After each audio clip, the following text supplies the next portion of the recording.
बेटा हम लोग पहुंचे टैक्सेशन में, इनकम फ्रॉम अदर सोर्सेज में। ये बहुत इंपॉर्टेंट टॉपिक है इनकम फ्रॉम अदर सोर्सेज का। इसको बोलते हैं ग्रॉसिंग अप। अब इस पूरे चैप्टर में क्या होता है, इस पूरे चैप्टर में हमने अलग अलग शेयर्स में, डिबेंचर्स में, अलग अलग इन्वेस्टमेंट्स में हमने पैसे इन्वेस्ट किए होते हैं, और उन सब का जो इंटरेस्ट हमको मिलेगा पूरे साल का, वो हमारे लिए टैक्सेबल इनकम है। बेसिकली 99% इस चैप्टर में यही होता है कि अलग अलग इन्वेस्टमेंट्स पे हमको जो इंटरेस्ट मिलता है वो हमारी टैक्सेबल इनकम है। अब वो भी सारी इन्वेस्टमेंट्स का, सारी अलग अलग इन्वेस्टमेंट्स का इंटरेस्ट टैक्सेबल नहीं होता है। कोई कोई इंटरेस्ट टैक्सेबल भी होते हैं, कोई कोई एग्जम्प्ट भी होते हैं। तो बेसिकली ये पूरा चैप्टर इंटरेस्ट ऑन इन्वेस्टमेंट के ऊपर है, जो हमारी इनकम होती है। तो हमको बताना है कि कौन सा टैक्सेबल है, कौन सा एग्जम्प्ट है। तो पूरे चैप्टर में इंटरेस्ट की कैलकुलेशन, डेट्स और मंथ्स की कैलकुलेशन बहुत इंपॉर्टेंट है। तो पहला जो टॉपिक आता है हमारा, इसको बोलते हैं ग्रॉसिंग अप। ग्रॉसिंग अप मतलब अगर किसी कंपनी ने हमको इंटरेस्ट पे किया, किसी कंपनी के हमने शेयर्स या डिबेंचर्स खरीदे थे, उन डिबेंचर्स पे हमको सामने वाली कंपनी ने इंटरेस्ट दिया, लेकिन उस कंपनी ने हमको टैक्स का पैसा काट के दिया।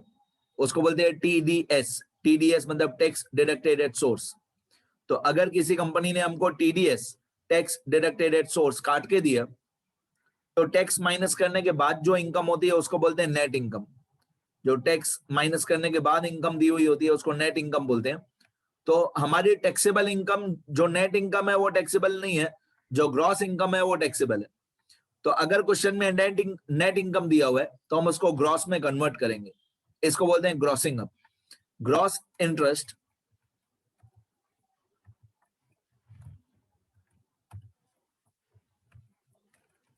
इंटरेस्ट मतलब before deducting tax. Gross interest equal to before deducting tax, और ये हमारी टैक्सेबल इनकम होती है। जो ग्रॉस इंटरेस्ट होता है ये हमारा टैक्सेबल इनकम होता है, ठीक है। और नेट इंटरेस्ट मतलब क्या है, या नेट इनकम इंटरेस्ट मतलब क्या? नेट इंटरेस्ट मतलब after deducting tax.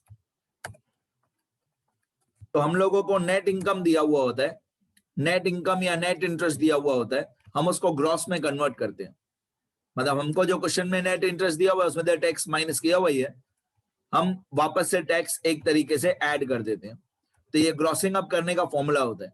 Gross income और gross interest equal to net income multiply by 100 upon 100 minus R. Net income multiply by 100 upon 100 minus R. अब ये आर क्या होता है? आर होता है रेट ऑफ टीडीएस। ये आर क्या होता है? Rate of TDS. 10%, 20%, 30% कितना हमारा टैक्स सामने वाली कंपनी ने माइनस कर दिया है। Rate of TDS. टीडीएस क्या होता है? टीडीएस मतलब tax deducted at source. Tax deducted at source. तो जो कंपनी ने हमको इंटरेस्ट दिया, हमको इनकम दी, उसने टैक्स पहले से ही माइनस कर दिया। तो हम लोग क्या कर रहे हैं? हम लोग वही टैक्स वापस से प्लस कर रहे हैं। तो ये फॉर्मूला होता है net income multiply by 100। Net income question में दिया हुआ होगा, मल्टीप्लाई बाय 100 आपको खुद ही लिखना है, अपॉन 100 माइनस आर। आर का परसेंटेज क्वेश्चन में दिया होगा 10 या 20 या 30। ऑब्वियसली पहले ये ब्रैकेट सॉल्व होगा 100 माइनस आर वाला, फिर मल्टीप्लाई डिवाइड होगा। सबसे पहले 100 माइनस आर करना, फिर net income multiply by 100 upon जो 100 माइनस आर का आंसर है। ऑब्वियसली जब हम लोग प्रैक्टिकल क्वेश्चंस करेंगे तो ज्यादा आइडिया आएगी, इतना लिखते जाना। नेक्स्ट टॉपिक इस चैप्टर का, इनकम फ्रॉम अदर सोर्सेस का। अब इस चैप्टर में सबसे इंपॉर्टेंट होता है डेट्स। बहुत इंपॉर्टेंट। इस चैप्टर में सबसे इंपॉर्टेंट डेट्स होता है। मैंने एक टेबल बना के रखा है। अगर हम लोगों को इस चैप्टर में 2 इंटरेस्ट की डेट दी हो, मान लो हमको ऐसा दिया हो क्वेश्चन में कि हमको इंटरेस्ट साल में 2 बार मिलता है, on 30 June and 31 December each year. If interest is received twice in a year, on 30 June and 31 December each year.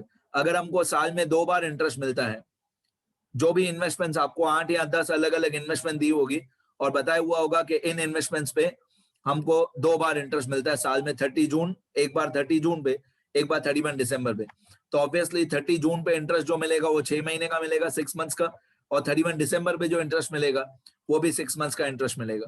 अब सपोज करो हमारा प्रीवियस ईयर है 1419 से 31,320, ये हमारा प्रीवियस ईयर है 1419 से 31,320। अब मैंने यहाँ पे एक टेबल बना के रखा है, मेरे को इसको एनलार्ज करना पड़ेगा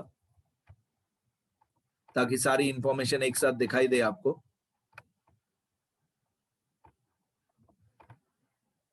कॉलम्स की विड्थ बढ़ानी पड़ेगी मेरे को, तो मैं सारी बातें आपको समझा पाऊं ये क्या है। ये जो टेबल मैंने बनाया है, इसी टेबल के बेस पे पूरा चैप्टर सॉल्व होगा। हर एक ट्रांजैक्शन में ये टेबल आपको काम आएगा, हर ट्रांजैक्शन में जब भी आप इंटरेस्ट कैलकुलेट करोगे। अब सपोज करो हमारा प्रीवियस ईयर है 1419 से 31/3/2010, तो मैंने अलग अलग इंपॉर्टेंट डेट्स लिख के रखी है। पहला 1/4/2019, ओके, फिर लास्ट में 31/3/2010। तो थोड़ा मैं जूम आउट कर दूं जैसे एक ही स्क्रीन पे दिखाई दे आपको, ठीक है, एक ही स्क्रीन पे नहीं दिखेगा, चलो यहां से शायद दिखे, हाँ अभी आपको शायद दिखाएगा एक ही स्क्रीन पे सब कुछ, राइट, ओके। अब अगर हम लोगों ने इंटरेस्ट की डेट्स हम लोगों को क्वेश्चन में दी हुई है, ये वाली 30 जून से लेकर 31 दिसंबर तक, ये इंटरेस्ट की डेट्स दी हुई है 30 जून से लेकर 31 दिसंबर तक।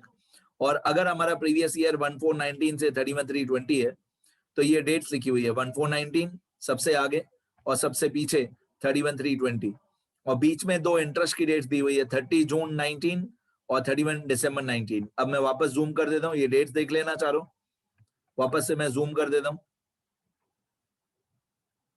ओके। तो ये 1419 पे हमारा अकाउंटिंग ईयर स्टार्ट हुआ, 30 जून 19 पे ये फर्स्ट डेट ऑफ इंटरेस्ट है, फर्स्ट डेट ऑफ इंटरेस्ट है, और 31 दिसंबर 19 ये सेकंड डेट ऑफ इंटरेस्ट है। 31 दिसंबर 19 ये सेकंड डेट ऑफ इंटरेस्ट है, राइट। और यहाँ पे हमारा प्रीवियस ईयर एंड हुआ 31/3/20 पे, ये 31/3/20 पे हमारा प्रीवियस ईयर एंड हुआ। अब आ जाते हैं कि इंटरेस्ट की कैलकुलेशन कैसे होगी।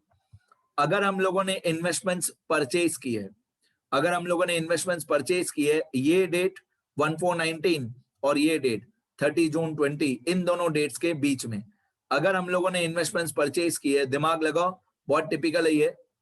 अगर हम लोगों ने इन्वेस्टमेंट परचेज की है 1419 और 30 जून 19 के बीच में, if purchase मतलब obviously purchase of investments is made between these two dates, then full year's interest will be received. अब क्यों ऐसा लिखा हुआ है कि पूरे साल का इंटरेस्ट मिलेगा? देखो, हमको जो भी इन्वेस्टमेंट्स पे इंटरेस्ट मिलता है उसमें ऐसा नहीं होता है कि 11 महीने का, 10 महीने का, 2 महीने का, इस तरीके से इंटरेस्ट नहीं मिलेगा। हमको इंटरेस्ट मिलेगा तो पूरा 6 महीने का इंटरेस्ट मिलेगा, नहीं मिलेगा तो पूरा 6 महीने का इंटरेस्ट नहीं मिलेगा। सुनना ध्यान से, थोड़ा टिपिकल है। अगर हम लोगों ने कोई भी इन्वेस्टमेंट्स, जो भी इन्वेस्टमेंट 30 जून के दिन हमारे पास है, उस इन्वेस्टमेंट पे 6 महीने का इंटरेस्ट मिलेगा। जो भी इन्वेस्टमेंट्स हमारे पास 30 जून के दिन है, इस दिन पे अगर इन्वेस्टमेंट हमारे पास है तो हमको 6 महीने का इंटरेस्ट मिलेगा, चाहे हमने वो इन्वेस्टमेंट एक दिन पहले खरीदा हो। अगर हमने इन्वेस्टमेंट खरीदा हो 29 जून 2019 पे, अगर हमने इन्वेस्टमेंट 29 जून 2019 पे भी खरीदा है, तो भी उसके एक दिन बाद 30 जून पे हमको पूरा 6 महीने का इंटरेस्ट मिलेगा। मतलब इसमें ऐसा नहीं होता है कि एक दिन का इंटरेस्ट मिलेगा, नहीं। जो भी गवर्नमेंट की सिक्योरिटीज होती है, बॉन्ड्स होते हैं, डिबेंचर्स होते हैं, उस पर इंटरेस्ट हमको ऐसे मिलता है कि मिलेगा तो पूरा 6 महीने का मिलेगा, नहीं मिलेगा तो कुछ नहीं मिलेगा, राइट। तो इसमें एक दिन, 2 दिन, 1 महीना, आधा महीना, 1.5 मंथ, ऐसा कैलकुलेशन नहीं होता है। अगर 30 जून के दिन इन्वेस्टमेंट हमारे पास है तो 6 महीने का इंटरेस्ट मिलेगा, ठीक है।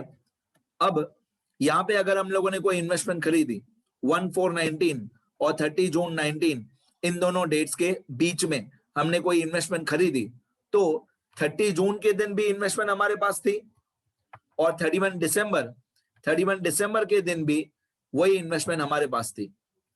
क्योंकि हमने इन्वेस्टमेंट खरीदी कब? सपोज करो हमने खरीदी 29 जून 2019 पे। सपोज करो हम लोगों ने इन्वेस्टमेंट खरीदी सपोज करो हम लोगों ने इन्वेस्टमेंट खरीदी 29 जून पे, अगर हमने 29 जून पे इन्वेस्टमेंट खरीदी तो 30 जून वाले दिन भी इन्वेस्टमेंट हमारे पास ही थी और 31 दिसंबर वाले दिन भी इन्वेस्टमेंट हमारे पास ही थी, तो हमको दोनों डेट्स का इंटरेस्ट मिलेगा, मतलब पूरे साल का इंटरेस्ट मिलेगा। 6 महीने का इंटरेस्ट 30 जून पे भी मिलेगा और 6 महीने का इंटरेस्ट 31 दिसंबर पे भी मिलेगा। तो यहाँ पे लिखा हुआ है if the purchase is made between these two dates then full years interest will be received. तो 30 जून वाला इंटरेस्ट भी मिलेगा, 30th जून वाला भी इंटरेस्ट मिलेगा एंड 31 दिसंबर वाला इंटरेस्ट भी मिलेगा, दोनों मिलेंगे। तो 6 महीने का 30 जून पे और 6 महीने का 31 दिसंबर पे। ओके, अब हम लोग आ जाते हैं ये डेट पे, ये पीरियड में। अगर हम लोगों ने इन्वेस्टमेंट्स खरीदी है 30 जून और 31 दिसंबर के बीच में, अगर हम लोगों ने इन्वेस्टमेंट 30 जून और 31 दिसंबर के बीच में खरीदी है, सपोज करो 30 दिसंबर 2019, अगर हम लोगों ने इन्वेस्टमेंट 30 दिसंबर 2019 पे खरीदी, परचेज की, अगर हम लोगों ने 30 दिसंबर 2019 पे इन्वेस्टमेंट्स परचेज किया, तो क्या होगा, तो क्या होगा, जो 30 जून वाली डेट थी वो तो चली गई, वो इंटरेस्ट तो चला गया हमारा, लेकिन 31 दिसंबर वाली डेट अभी बाकी है। हमने 31 दिसंबर 19 से एक दिन पहले इन्वेस्टमेंट्स खरीदी, तो हमको 6 महीने का इंटरेस्ट मिलेगा। यहाँ पे लिखा हुआ है if purchase is made between these two dates then half year's interest will be received. Half year that is 6 months, that is 6 months का इंटरेस्ट हमको मिलेगा। कौन से 6 मंथ्स का इंटरेस्ट मिलेगा, जो 31 दिसंबर वाला इंटरेस्ट है, जो 31 दिसंबर वाला इंटरेस्ट है वो मिलेगा। 30 जून वाली तो डेट चली गई, 30 जून के बाद हमने इन्वेस्टमेंट्स खरीदी, तो 30 जून वाली डेट चली गई। हाँ, 31 दिसंबर वाली डेट बाकी है, तो 31 दिसंबर वाला जो इंटरेस्ट है 6 महीने का, वो हमको मिलेगा। अब तीसरा पीरियड ये कि अगर हम लोगों ने इन्वेस्टमेंट परचेज की है 31 दिसंबर 19 और 31/3/20 के बीच में, सपोज करो हम लोगों ने इन्वेस्टमेंट्स खरीदी 30 मार्च 2020 पे, हमने इन्वेस्टमेंट्स परचेज की, 30 मार्च 2020 पे, तो क्या होगा, जो 30 जून वाली डेट थी वो भी चली गई और जो 31 दिसंबर वाली डेट थी वो भी चली गई। जून वाली डेट भी गई, दिसंबर वाली डेट भी गई, तो इंटरेस्ट मिलेगा ही नहीं। तो यहाँ पे लिखा हुआ है if purchase is made between these two dates then 0 interest will be received. ठीक है, तो फर्क समझो, डेट्स का इंपॉर्टेंस समझो। अगर 14/19 और 30 जून 19 के बीच में इन्वेस्टमेंट्स खरीदी है, तो 30 जून के दिन भी इंटरेस्ट हमको मिलेगा और जो 31 दिसंबर वाला इंटरेस्ट है वो भी मिलेगा।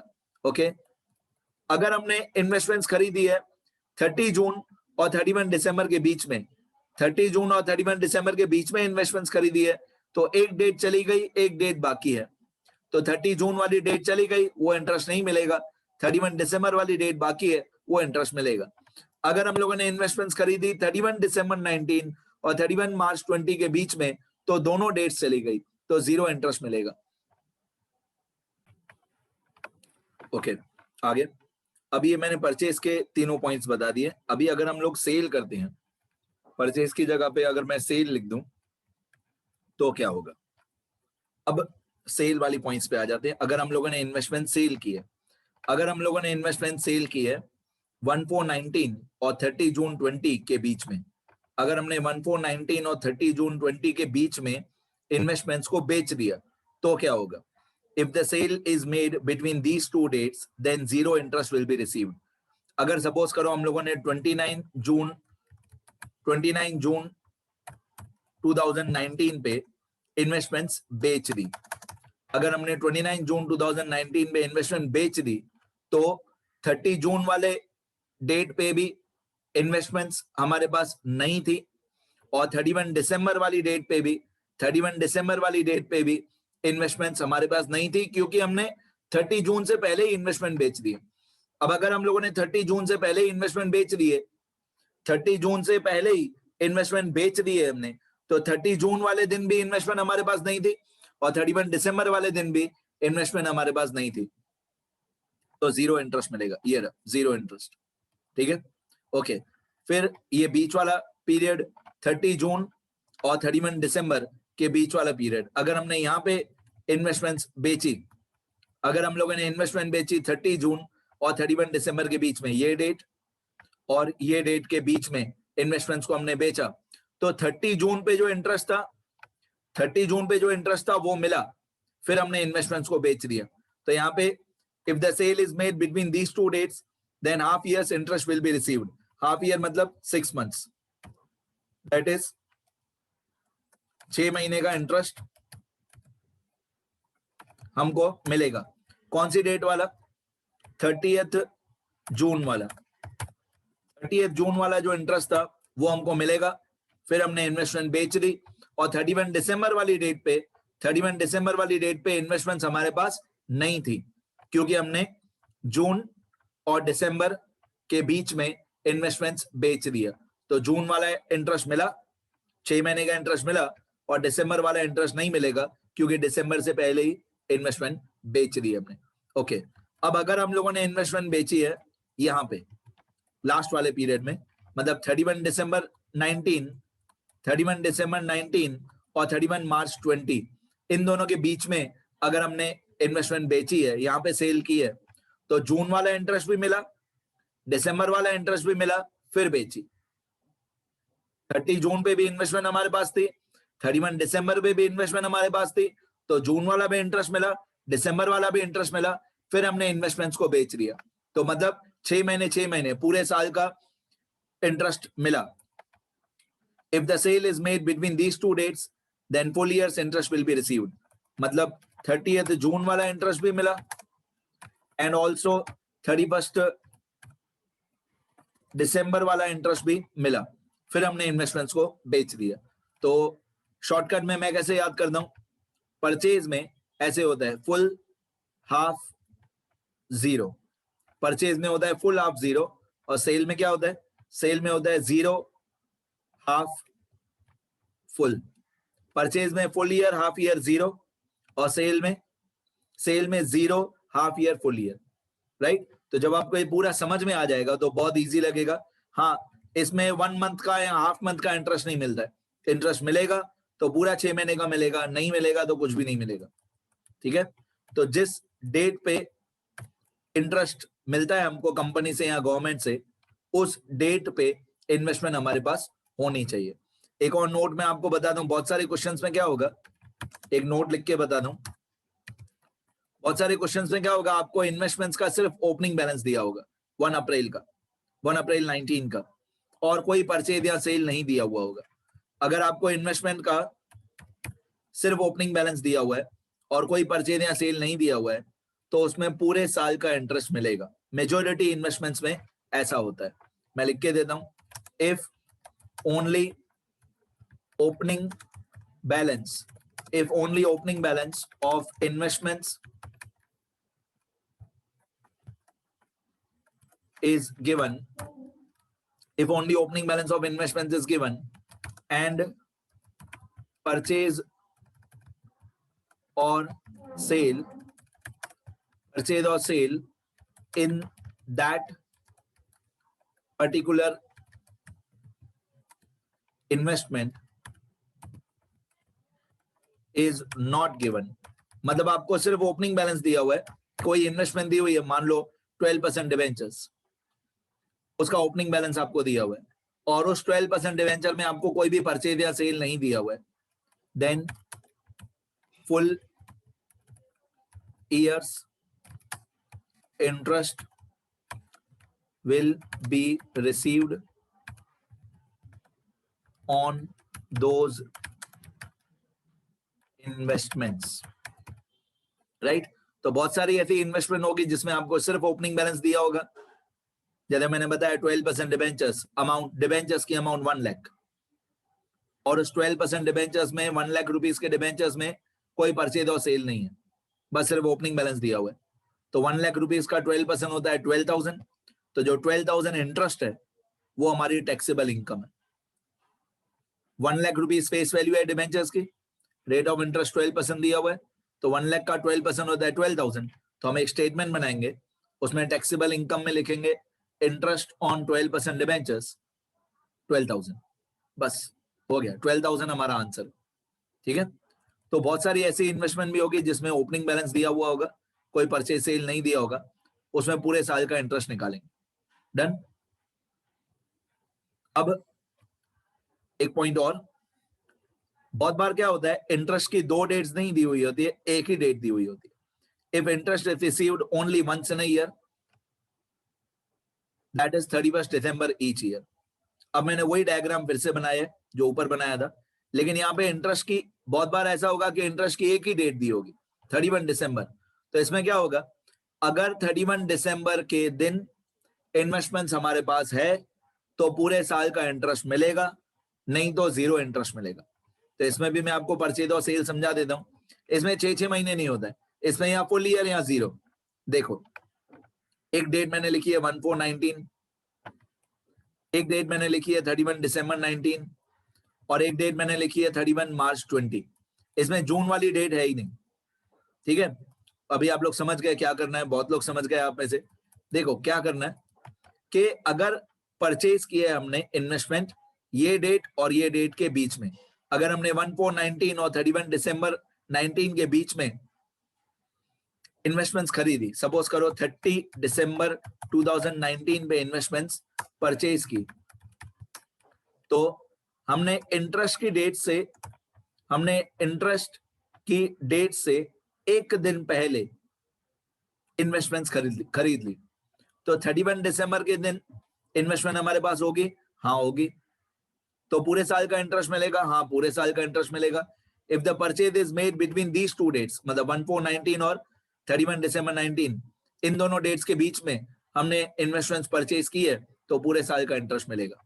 और अगर हम लोगों ने इन्वेस्टमेंट परचेज की है 31 दिसंबर 19 और 31 मार्च 19 के बीच में, सपोज करो 30 मार्च 2020, मैंने यहाँ पे शायद बोला गलत, लिखा हुआ सही है।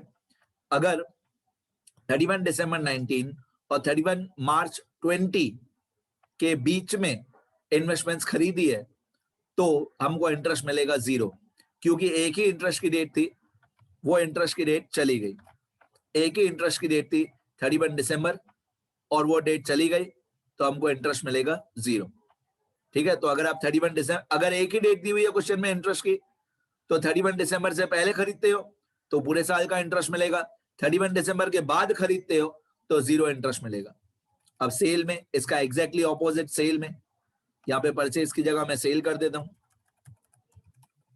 अगर हम लोगों ने इन्वेस्टमेंट सेल की है कहां पे, 1419 और 31 दिसंबर 19 के बीच में, 1419 और 31 दिसंबर 19 के बीच में इन्वेस्टमेंट हमने सेल की है तो हमको जीरो इंटरेस्ट मिलेगा। If the sale is made between these two dates then zero interest will be received, क्योंकि इंटरेस्ट की डेट से एक दिन पहले, इंटरेस्ट की जो डेट थी उससे एक दिन पहले ही हमने इन्वेस्टमेंट बेच दी। तो on the date of interest 31 दिसंबर 19 के दिन इन्वेस्टमेंट्स हमारे पास नहीं थी, क्योंकि हमने बेच दी तो इन्वेस्टमेंट चली गई, तो हमको इंटरेस्ट मिलेगा जीरो। अच्छा, अगर हमने इन्वेस्टमेंट 31 दिसंबर के बाद बेची है, अगर इन्वेस्टमेंट 31 दिसंबर के बाद बेची है तो पूरे साल का इंटरेस्ट मिला, फिर बेची। तो यहाँ पे लिखा हुआ है if the sale is made between these two dates then full years interest will be received. Done. ठीक है, इतना मेरे को समझाना था ये वीडियो लेक्चर में। बाकी और भी बहुत सारे टॉपिक्स हैं इस चैप्टर में, बहुत रूल्स हैं, और टैक्सेशन पूरा होता ही रूल्स के ऊपर है। अगर आपको रूल्स पता है तो आपका 3 आवर्स का एग्जाम 2 आवर्स में या 1.5 आवर में भी कंप्लीट हो जाएगा, रूल्स पता हो तो, लॉ सारे पता हो तो मैं एक बार स्क्रॉल कर देता हूं, सारा जितना मैंने इस लेक्चर में बताया लिखना अच्छी तरह।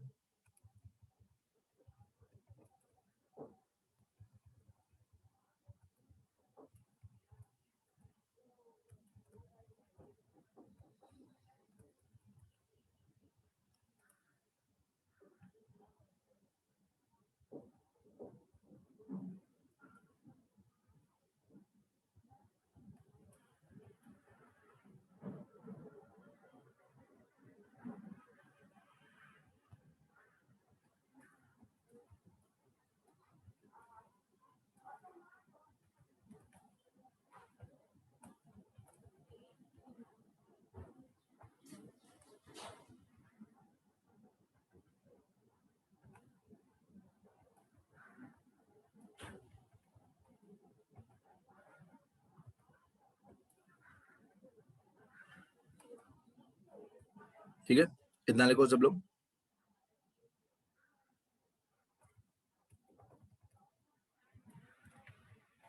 लिखते रहो बेटा।